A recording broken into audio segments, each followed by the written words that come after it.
Hey everybody, welcome to the channel. I'm Cindy Daychuk with Queen Bee Creations, and here's the thing.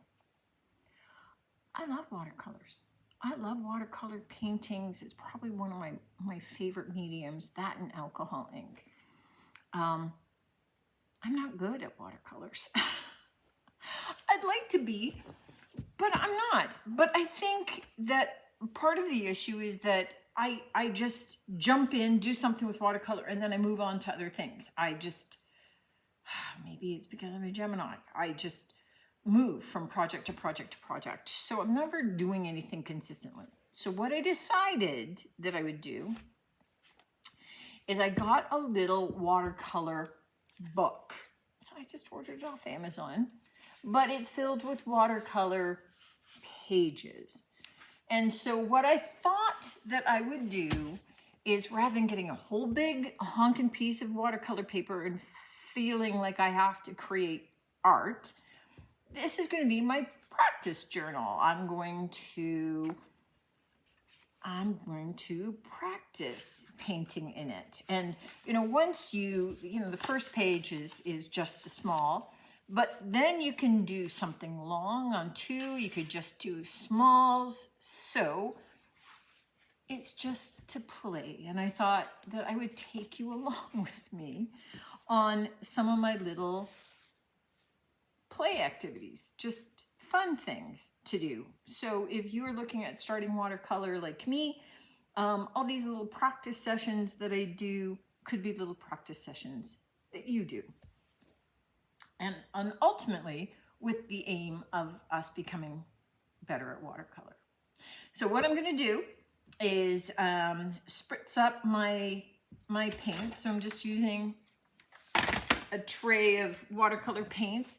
I don't think there's any magic to which ones you're using. I'm a beginner, and I don't think that I would know the difference between good ones and bad ones, really. Right now, I just think that if the paints look bad, it was me. So I'm not going to sweat it. So what I am going to do is bring you in overhead so you can see the little practice session that I'm going to do. And we'll see how it goes. So the first thing that I'm going to do is just kind of tape off my painting surface. So I have a little bit of washi tape because washi tape is not very sticky. So I think it'd be easy to lift up without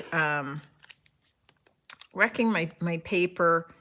And I always think everything looks better with a border. So this way I've got a little white border around it. And if I happen to do anything that is particularly lovely, then I've got a little bit of a border and I can go out and I can find a little picture frame and I can frame it. So I'm open to me surprising me.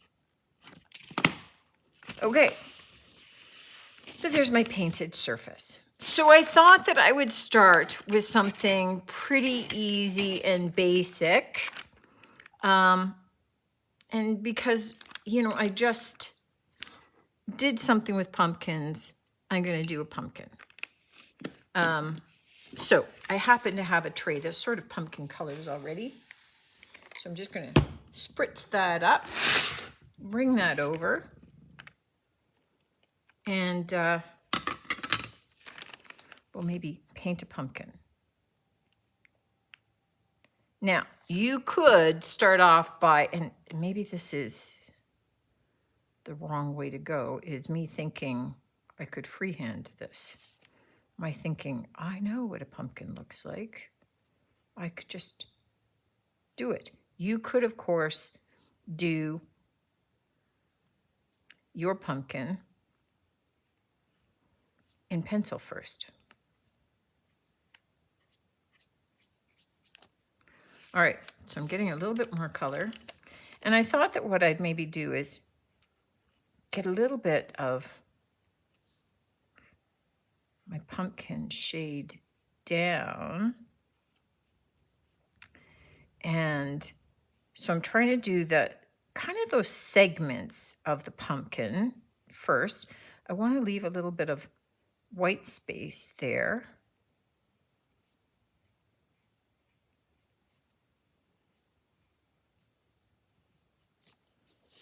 Okay, we've roughly got a pumpkin. Now what I want to do is start playing with adding some darker color. So dropping that in a little bit.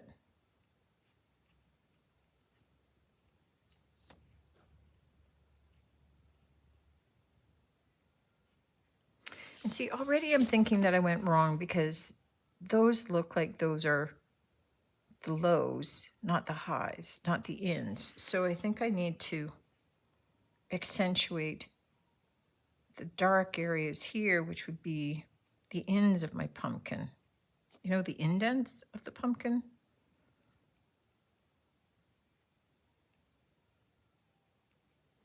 So again, always kind of thinking of the light source more than anything else, I think, right? Just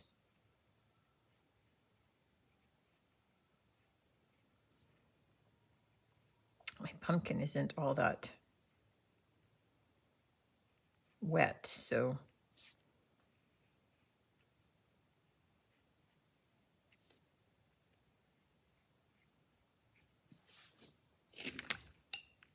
all right. Picking up a little brown.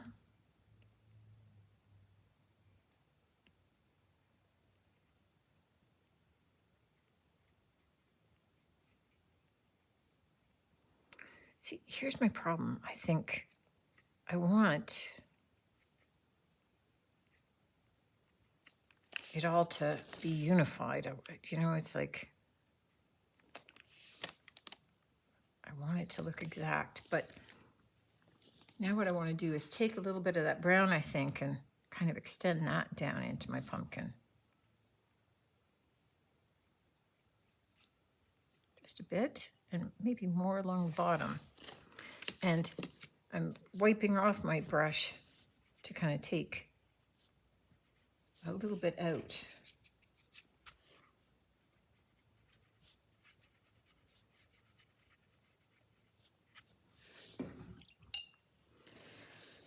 Oh my goodness, now I need a green. I'm just going onto this palette and kind of rubbing it.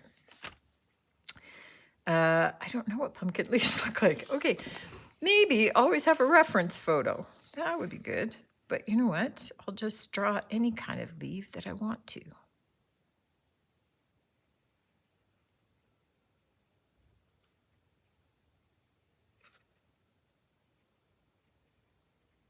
Somehow I think they're kind of irregular in shape.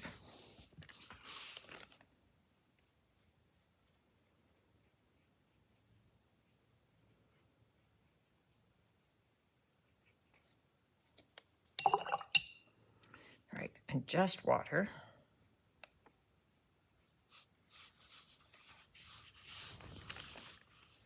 And I can't have one in the front.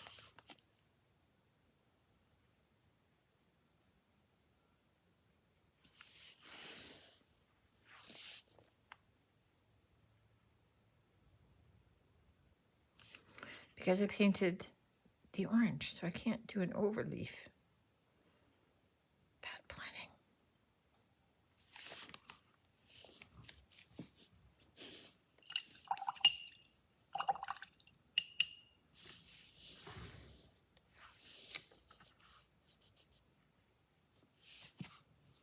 All right, too much water.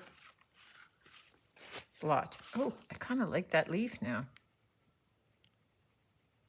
I kind of like it blotted. All right, now I'm thinking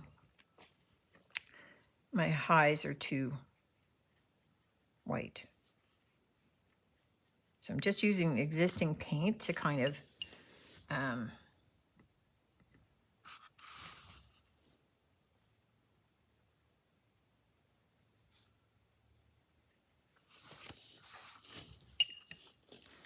I need a darker brown shade there, I think. Because maybe black.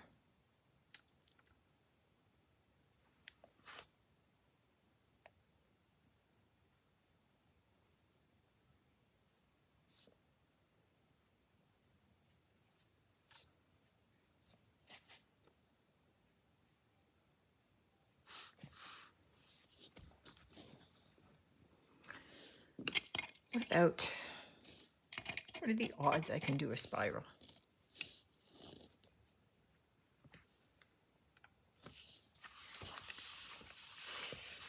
I need to do it this way.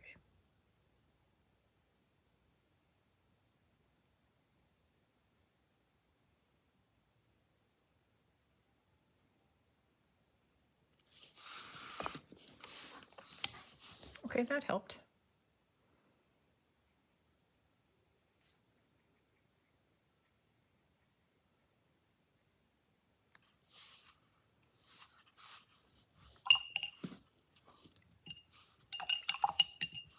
And then maybe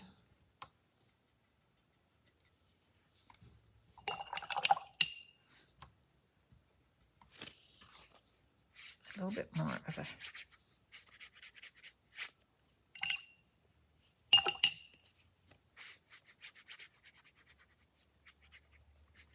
cheerful little background.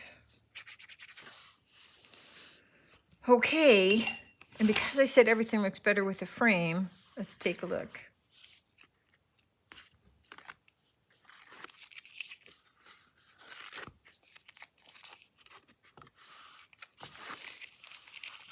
And there you go.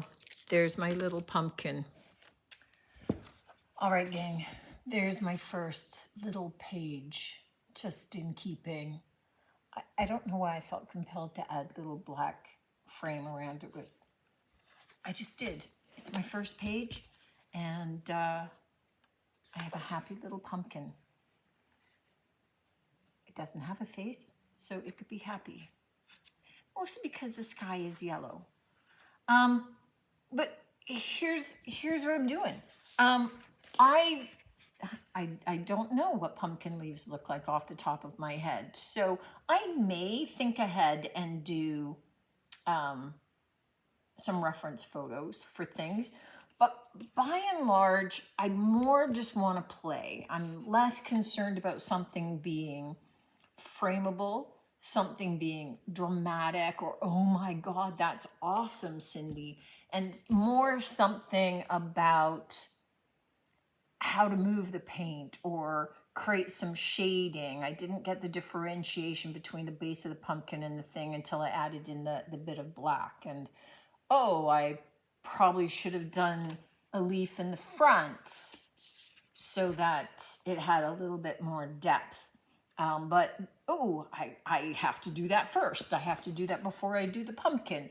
So sketching maybe in my future. But I don't mind. I don't care. It's about playing and seeing how the paint moves and, you know, just, I mean, I may do some that are just circles or something. Oh, I like that idea now. Okay. But you know what I'm saying? It's just a book to play and practice in. And as soon as it's in the book, I'm not feeling as compelled for it to be frameable because, oh, then I have to cut my book apart and take it out. So I feel a little bit more like I just have license to play with this, that it can just be samples. And I kind of think it'd be fun to date the book in the front so that I can see my progression along the way. So if you feel like joining me on this journey and you want to grab a book, I'll drop the link in. I mean, there's nothing particularly special about it. I don't have great tools. I don't have super expensive watercolors. It's not an expensive little book. But with all things, if you want to get better, we have to practice. So I'm going to practice in my little watercolor journal. Come along, join me, or just sit back and watch. I'm going to play either way. Looking forward to seeing you on the next one. Until then, take care.